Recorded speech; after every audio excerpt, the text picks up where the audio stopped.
Welcome to this week's Fireside Chat with Jesse. I'm joined today by Doug Cohen, Senior Partner Manager at Vertex. Thanks for joining me, Doug. Thanks, Jess. Thanks for having me on. Really like what you've done here. Watched a bunch of episodes, and happy to be part of all the entertaining people that you've brought on so far. No, I'm glad to have you here because let's face it, outside of us being together at a conference, I really don't get to spend much time with you, and I haven't really seen you at any conferences lately because there really hasn't been a lot. No, there has not, but that's changing. It looks like things are starting to open up again, and hopefully going to get to the annual this year. So hopefully we'll meet face to face there. There you go. And hopefully this interview goes well where it's a smiling face to face and not a dude, what'd you do? So for Doug, the people that might not be familiar with yourself, do you mind just kind of giving your career to date in equipment finance? Sure. So Doug Cohen, Senior Partner Manager here at Vertex. Vertex is a technology company. We offer solutions across a bunch of different industries, including the leasing industry. So we have a solution that provides the taxation on both motor vehicle and equipment. And we are, in essence, a bolt-on to a lot of the bigger systems to folks that you've had on your show. And we can get a little bit more detail into that. So been with Vertex now 25 years as this partner manager, really responsible for managing the relationships between other software companies that integrate with Vertex. Got it. And from a Vertex perspective, you said sales tax on equipment, basically everything almost, right? Correct. So anywhere where there's a transaction, so a sale, a lease, returning stuff, anytime where there's sort of the flow of money and the governments are involved and things need to be taxed, we're typically part of that equation. Now I'm going to go a little off topic here just because the sales tax stuff, but I'll stay on topic enough. Okay. So where everyone was going for the EFAs and everything else, where traditionally the sales tax doesn't play for some of those. Now I think people are heading more towards lease, and especially some of these disclosure laws are taking it that way. Is that better for you guys? Yeah, it's probably a little bit outside my wheelhouse, but in general, what I'll say is the more complicated things are typically is when we get involved. And okay. the other part of it is, the jurisdictions, the governments are always looking for ways to, fund the things that they do, right? So, things like the postal service, the fire services, police service, that all has to be funded some way. And so if people start leasing more, tangible personal property versus buying it, right, they still got to figure out a way to how to, get their piece of it. And so the rules are really complicated, and leasing as a whole is really complicated. So I think it's that level of complexity that really lends to an automated solution. Okay. That was just more of a curiosity thing for me because, obviously, it was, I would say, maybe not recently, but in the past 5 to 15 years when things have been cruising, it almost seems like there's just more loans being done than leases. So, right. Yeah. So in general, and again, I'm not. We have. Yeah. No. It's we have lots of people who do know these things, but in general, loans don't have the same complexity from a tax perspective as a lease. So it's fair. Just a general rule of thumb. No, it's a good question, and I can certainly get some more people involved later on to answer. No. It's more of a I think I have something I want to talk about, but I don't. Sometimes I don't know. I how bet sausage people is say, made. "Oh, you're in tax." I'm filling out my 1040. Can you? And I'm like, well, yeah, that's personal income tax. That's not what I do. No. So from a company perspective, where are you headquartered and where do you have offices? Yeah, so I'd say pre-pandemic, headquarters is King of Prussia, Pennsylvania, just outside Philadelphia. We probably have order of magnitude somewhere around 1,500 people employed, and now we're everywhere. We do have offices in Europe, Brazil, kind of all over the place now, but we also have, now with being sort of post-pandemic, or almost post-pandemic, people can almost work from anywhere. So we have people almost everywhere. So do you now get to travel across the pond? I have not, but we do have people who do that. Okay. I have been to, let's see, I've got to go to Scotland for the international leasing event. Highly recommend going to that one. That's a good one. And got to go to Berlin for a different industry event. So I've made a few trips, but we have people now like sort of feet on the street there. So, they sort of operate and can handle those things. I would love to do more of that. Opportunities just haven't come up. No, that's fair. I mean, it's like, well, hey, have you ever thought about taking this global? And it's like, well, yeah, I like to travel. Yeah, no, definitely. And it's funny in terms of trends, the rest of the world. So I'll back up a step. The US is very good at making tax complicated, which is great for a tax software company. Outside of the US, it's generally value added tax, which has complexities in reporting, but not necessarily complexities in the calculations. But now a lot of that is changing because of just the way the world is going. And so we're seeing the need for more solutions like ours. So hence the expansion into other regions. That's interesting because the VAT tax is more of just a flat fee, right? Exactly. And it's included in the price and it's flat, generally speaking. And it's at one level. It's just, you're in this country, it's this. It's not, I'm in this city, this county, this fire district in this state. It's not that level of complexity. So someone over there got a hold of like Alabama's tax code and they were like, hey, look how much more we can really charge somebody. Yeah, and it's funny, we have a lot of companies who are, say, based in Europe who then decide to open up shops in the US. And when they first see our tax code, their head literally like explodes, like their eyes go like saucers. They're like, what? Like you have to do these, like, yeah, this parish, this, yeah, it's a whole new world for them. So it's definitely eye-opening for our friends overseas to kind of see what the US tax code looks like. Well, hopefully they don't overcomplicate things too much. But yeah, I mean, it's good for someone in yeah, a company like this, but it's just it is mind-boggling sometimes. So you've been with Vertex for 25 years? Yeah, I just celebrated my 25th year in July. Started out as a product manager, believe it or not. Okay. We were launching our client server technology and was part of sort of this was in 97 and kind of rode the whole Y2K wave, and people were buying things because they were afraid their software wasn't going to work. And we sold a lot of products and people weren't even sure what they were buying, but they knew it was Y2K compliant, so had to be good. And so, yeah, it was, and then moved over more into a business development role on the partnership side and got to work in a bunch of different industries, which was great. And while that was going on, we were actually redeveloping our platform. And now what is known as O series is our latest and greatest. And the importance of that was that besides being, Java, XML, and all the sort of the latest and greatest technologies, it really allowed us to offer industry-specific solutions without having to rewrite code. We could just do it through the data, and that was a big shift. But part of that was now we could really go into industries like leasing and provide the what I call the content, which is the rules, rates, and regulations for people in the equipment and motor vehicle industries. So. Yeah, Vertex O, it's definitely a rocket ship. I mean, there's nothing really wrong. What was it L series before? Yeah, so the progression, so there was L, which was our COBOL-based product, which is meant for the mainframes.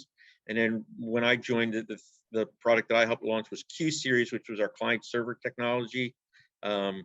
And then O series, which is still our flagship product today, which can be deployed either on-premise, in a private cloud, or even in a public cloud. So there's lots of different options with O series.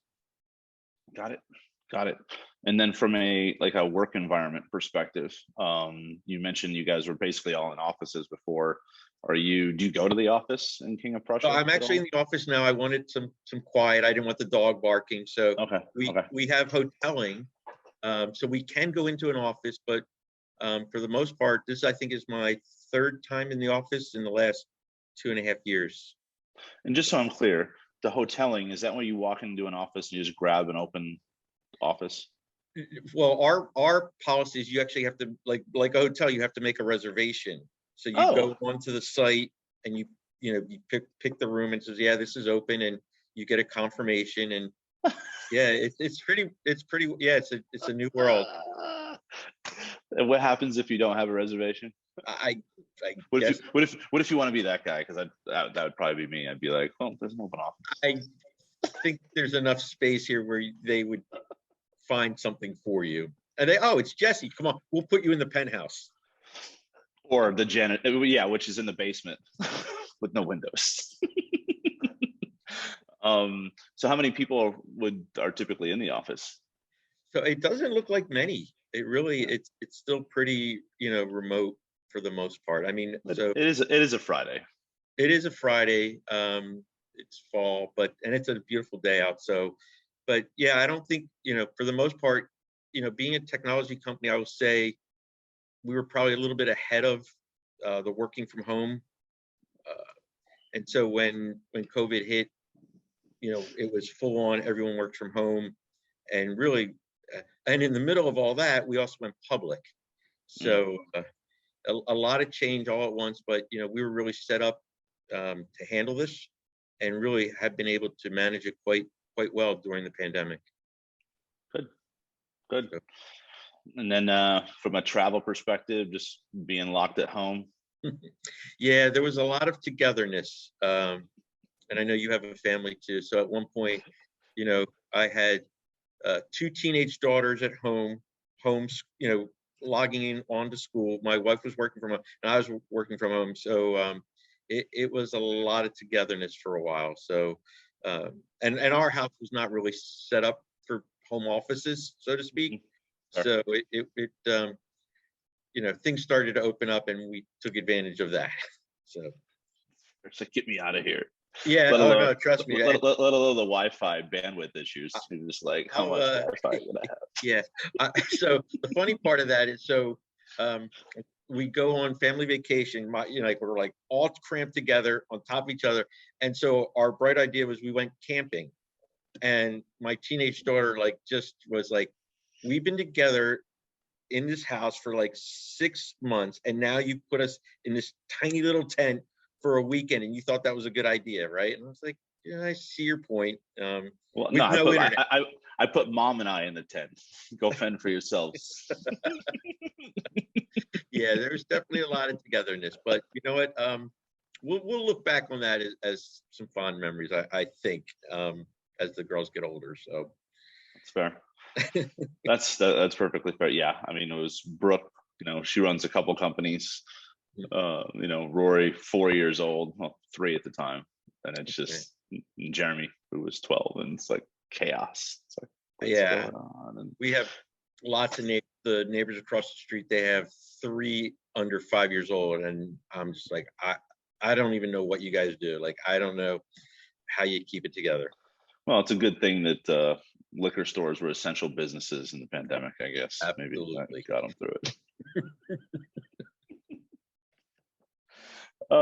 So I guess it's not on that note. The sales process. I've been in the business development world for going on 18 years now, and for me, it was always you have someone that is an opportunity, you jump on a plane and you go see them in person. I kind of think those days are done because there's a lot of vetting you can do like this, Yeah. but kind of wanted to get your thoughts on what that potential new sales process looks like, Doug.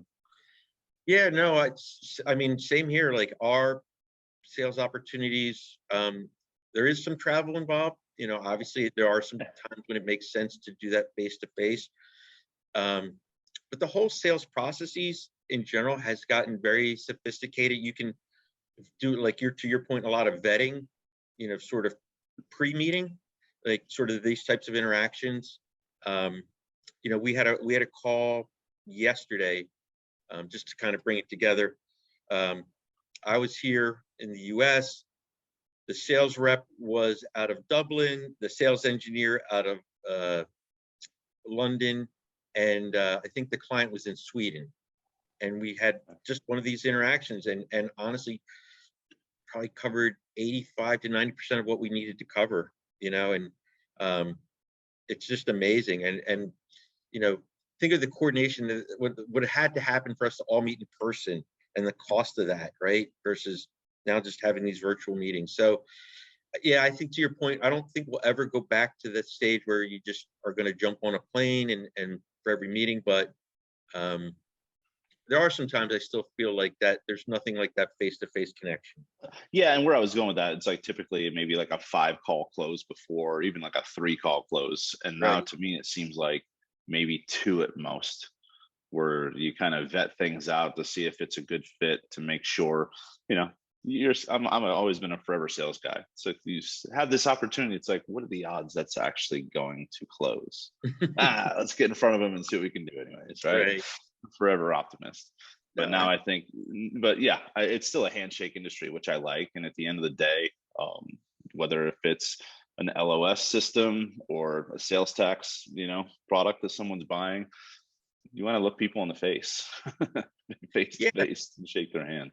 and I think as these things get more expensive and more complicated, there's just, again, something to be said for that face to face. If it's, I don't know, if it's a very inexpensive widget, you can buy it online. You don't need to go and meet everybody, right? You're like, hey, I know that product. I'll click a few buttons, get it online, right? But as these things get to be, more complicated, more expensive, I still think there is something to be said for that face-to-face meeting.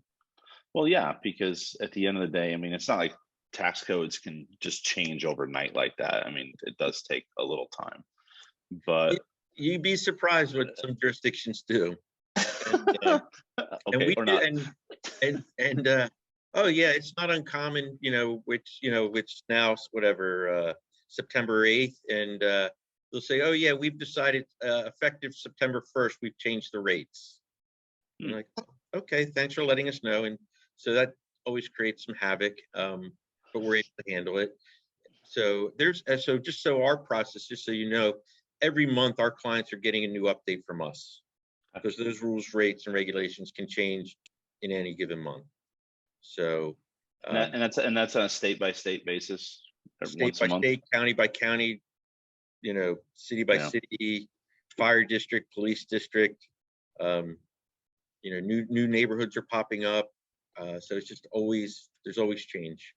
And does someone need to have like an accounting system to use Vertex, or can they have it as a standalone? Um, I would say in general, they do need a, a host system which we connect into. So Okay.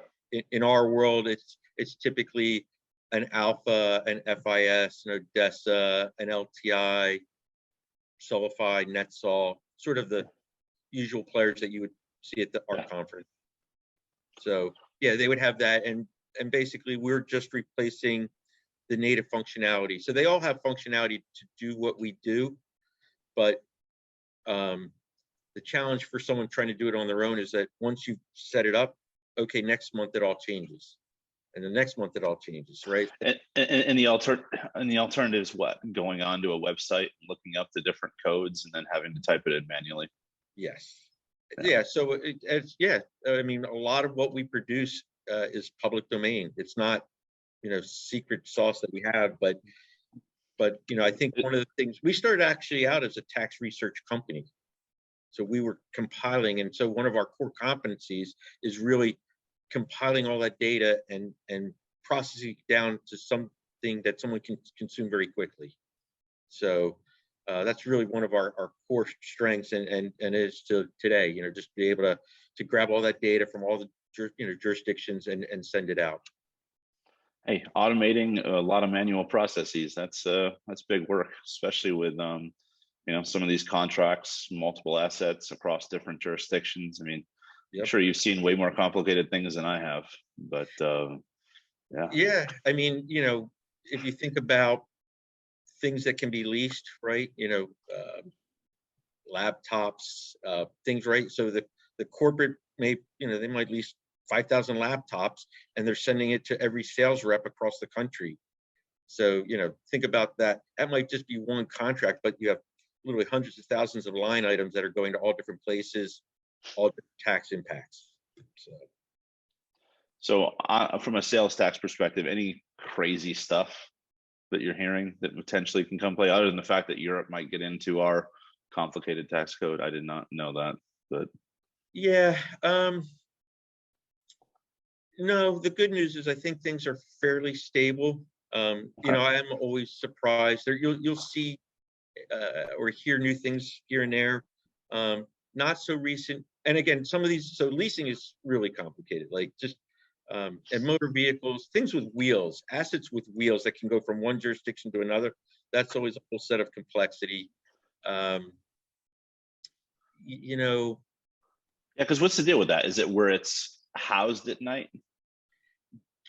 Generally speaking, this is not tax advice, but generally speaking, yeah. Sorry. Garaging address, correct. But Okay. we will take several different addresses into our system to determine which jurisdiction has control over it. Typically, so those organizations that have the GPS locators on their equipment, do you guys pair up with that at all, or is that we have not gone to that level of sophistication yet, but we can take lat long, right? So a lot of the companies we work with, where they're deploying assets, don't have physical addresses. It's an oil field in the middle of nowhere, no street address, but they can give the lat long coordinates, so we can say, oh, based on that, here are the tax rules and rates. Okay. So, yeah, we're probably seeing. So what if it's in the middle of the ocean?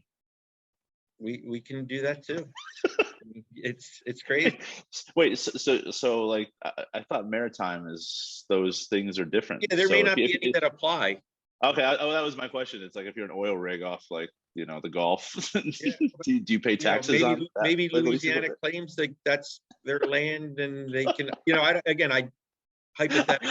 I am just being a smartass at this point, because it's more of a curiosity question to me. It's like, how do you get around paying taxes? I don't know. I don't think it's. I think our clients aren't trying to figure out how to get around them. I think they're trying to figure out how to be compliant. So fair. It's fair.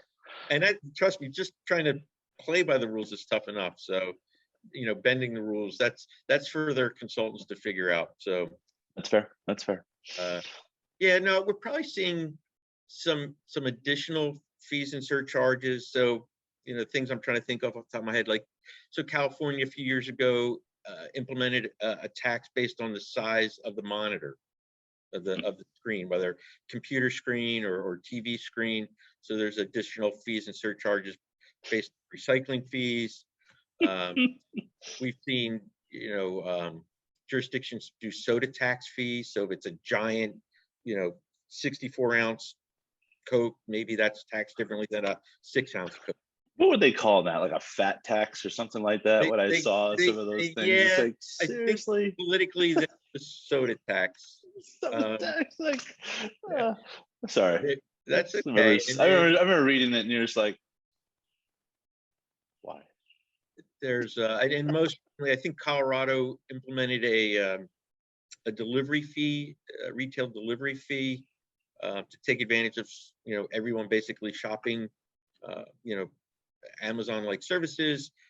There's so if you purchase something and it's delivered, or lease something and it's delivered, in Colorado, there's a fee associated with that now. So you're starting to see some of that just based on newer trends and, jurisdictions trying to figure out how to deal with some of that. So, but, leasing has a lot of complexity in its own, whether farm equipment has motorized or non-motorized attachments can impact the taxability, and whether it's a true lease or a buck out lease can impact taxability, and just so on and so forth.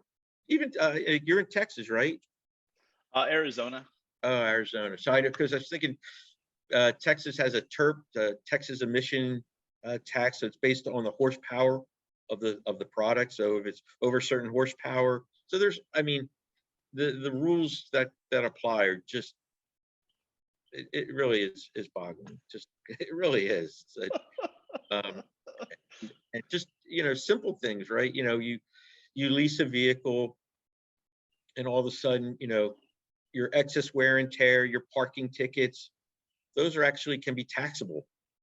So it's there's a lot of challenges in the industry from that perspective. Just seems like they maybe every month. What are we going to tax today? Right. Well, and it's what, yeah, it's, I'm sure those discussions go on. You know, I'll go back. There was a few years, more than a few years ago, they were trying to figure out how to simplify all this. And like, they were sort of like, let's come up with standard ways to tax these things. And it literally, there was a discussion like, well, okay, this is a true story, by the way. I've been told this several times. So they go, okay, well, we're going to tax candy this way, and we're going to tax cookies this way. And then someone says, well, what about a Twix bar? Because it's kind of a cookie, but it's kind of a candy. And that's literally like what they were deciding. And like, they couldn't agree on it. It was just like, I was like, all right, well, I'm definitely going to have some job security for a while. So.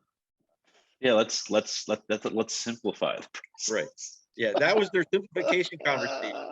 And it's you know, and they try, I mean, you know, to be fair to the government, they are trying to figure out ways to make it fair. And you know, there was a state that if it was a men's softball uniform, you know, that was taxable. But if it was a kid's little league uniform, then it was non-taxable, right? Because you didn't want to tax it, you know, you wanted to promote the kids, but like, so just based on the size of the uniform could impact the taxability, right? It's so what is that? You have to know what is that? Ageism? Yeah, a little bit, right? They figure adults can afford the tax, and so we're going to tax them versus kids may not be able to. I don't know. It's a really. I'm glad I'm not a politician. Let's put it that way. Nope, not for me either. So, I think the kind of one of the last things I want to talk about was, I think you and I probably met at what, Ops and Tech? Yep. So I was just kind of doing a little research. So I think, you know, as I said, we came out with those series around 2002-ish, I want to say. And then we said, hey, now we have the capabilities to go after certain industries. Leasing was on top of our list. Somewhere around 2004, 2005, I'll call it sort of, we're testing the product, and we went out to the annual, I think in Palm Desert, in 2006. Yep. And then I think in 2007 went to my first Ops and Tech. I think we were honorable mention for the Ops and Tech Award in Chicago, and I think that's when we first crossed paths. So. Yeah, I'm bummed because while this airs at the end of September, right, I'll be missing you at Ops and Tech next week. Yeah, so I know, but I enjoyed New Orleans. It should be fun. And then I think, you know, from an ELFA perspective, so that was my first one was 2007. I think by 2009 I got to get on the committee, the Ops and Tech committee. So, you know, the characters of like Dan O'Malley and Deborah Rubin, and really just great people, super smart, and served on the Ops and Tech committee for well past the 5 years that they put in their bylaws. But that was a great opportunity, great experience for me. The ELFA is a great group for us. You know, I know you had Alexa and Lisa on episode 99, but not to plug them too much, but we've been involved with them through Ops and Tech, through the annual. They also run a tax professionals roundtable that we've been part of now for a while. And it's not just sales tax, they do property tax and income tax and everything. So if you ever want to, you know, do a 2-day seminar on nothing but tax, that's your event for you, Jesse. I'm sure you'd be very excited about it. Right, you're glazing over just thinking about it. I'm sure I could provide some good comedic relief in the room for people. As we're talking about the different statutes and court cases and things that have been going on. Yeah, it's definitely a different set of people, but it's great that the LFA provides that, sort of as a platform. And, I will say I did do an ELFA principles course when we first started going into it. And it was great for me to learn the industry and learn their language, because it is a little different than the language that everybody else uses. So, a little plug out there to ELFA. So Alexa. and Hi, thank you Alexa. for that. And thank you for that. Obviously, I owe a lot to that association for my career. Because that's where I do a lot of networking, or I meet professionals like yourself, Doug. Yeah. So, okay, my final question to you is, I need a little fun fact about yourself.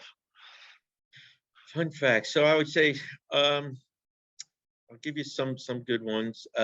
So got my first dog under COVID. My family broke me down and we got a dog. So a mini Australian Shepherd, and glad we did it. And also started fly fishing during COVID. So something to do to get out of the house and be in the woods by myself. So So from a fly fishing perspective, I did it for the first time last year up in cool. Yellowstone. And Wow. Brooke and I were doing it, but the temperature wasn't there because the water temperatures were, I don't know what the guy was saying. I don't know if this is BS because you're my guide and I haven't caught anything, so you're trying to make an excuse. But it was one of those things where I grew up upstate New York, and we'd go fishing almost every day in a pond. So you got the bobber, and you're just there. And no, I mean, to be fair to your guide, so there are trout specifically don't really like water over 65 degrees. They just kind of go dormant. So now it's crazy. So now I carry a little thermometer with me, and I can put it in the creek. And I'm such a geek. It's ridiculous, but it's actually it's not that expensive of a hobby, and it does give you hours of time to be out by yourself if that's what you like. So. Well, for me, there's a part of like fishing where it's like I can sit there and I can have a beer, and then I can watch the pole. When you're fly fishing, it's just it's the constant, and it's like, do you put one of those little helmets on, or I guess you just have to be responsible and not drink for a couple hours.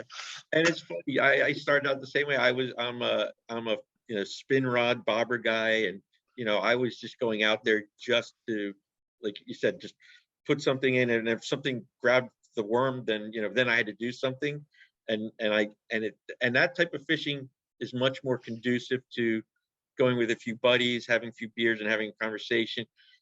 To your point, like fly fishing is a lot more intense, and you have to pay attention a lot more, and it is a different breed of fishing, so to speak. So you have to bring a thermometer and a ruler, because if you catch a fish over like 3 inches, there's more tax on the additional inches of fish. Exactly, right. Well, if it's a brook trout, then we're going to tax it this way, but if it's a rainbow, you got to do something else, right? So I'm sure someone's going to think about that. You do one of these. Nope. Sorry. It really is that crazy. So what's interesting from a sales tax perspective, besides Vertex, I think there's only a couple other players that I've even heard of in the marketplace. But at the end of the day, Doug, when people are looking for sales tax advice or systems, why choose Vertex? Yeah, no, there definitely are some folks out there.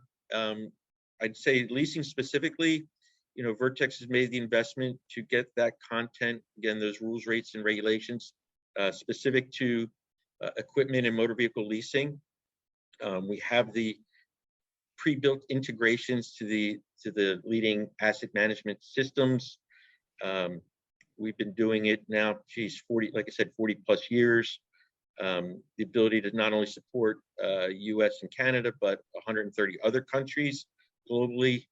And we have people on staff who are experts in this field. So a lot of the folks that work in our consulting arm, we're tax directors at major automotive companies, equipment companies. So they really understand the the challenges and pain points of the folks that would be watching this program.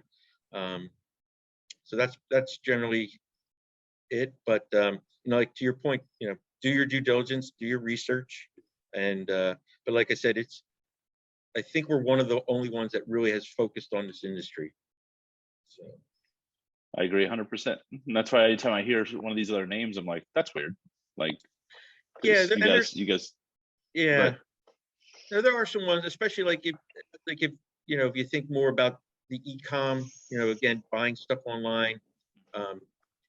Generally speaking, it can be less complex, and so there are some companies that have sort of focused on that niche. The other thing that's happened, in the last few years is, not to get too tax geeky on you, but there was some court cases that have sort of changed what companies actually have to collect and remit tax. And so smaller companies now, if they do a certain threshold within a certain state, are all of a sudden now on the hook. So, it's one thing if you're a mom, not even mom and pop, if you're a hobbyist and maybe, I don't know, Jesse, you do wood carving on the side and it's only $100 there and $100 here in different states, no one's really going to come after you. But all of a sudden that gets up to $200,000, $500,000 in a certain state, then they're going to be like, hey, this is not really a hobby anymore, and we're going to start wanting you to collect and remit for us. So, sort of going off the tangent, but there are some other companies out there, and the challenge for Vertex is now we have to figure out, how we can also play in those markets as well, and how do we go take our offerings and go downstream. So. Yeah, that's an interesting conversation, because there's always that R&D of what's this going to take. Yep. What's that sample size look like? Doug, how many can we sell in the first 6 months? Oh yes, trust me.